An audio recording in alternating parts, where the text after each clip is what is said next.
ಎಣ್ಣೆಲಿ ಸ್ವಲ್ಪ ಸಾಸಿವೆ ಜೀರಿಗೆ ಮತ್ತು ಇಲ್ಲಿ ನಾನು 3 ಮೆಣಸು ಹಾಗೆ 3 ಲವಂಗ ಹಾಕೋತಾ ಇದ್ದೀನಿ.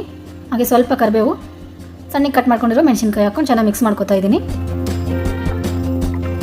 ನೆಕ್ಸ್ಟ್ ಈರುಳ್ಳಿ ಹಾಕೋಬೇಕು, ಚೆನ್ನಾಗಿ ಮಿಕ್ಸ್ ಮಾಡ್ಕೋಬೇಕು.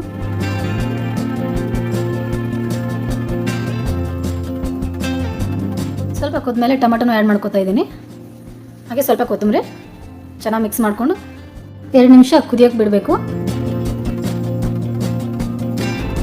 ಚೆನ್ನಾಗಿ ಕುದ್ದಿದೆ.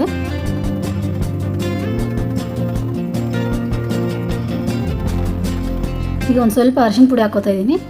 ಹಾಗೆ 1 ಸ್ಪೂನ್ ಖಾರ, ಸ್ವಲ್ಪ ಚಿಕನ್ ಮಸಾಲೆ, ಸ್ವಲ್ಪ ಗರಂ ಮಸಾಲ,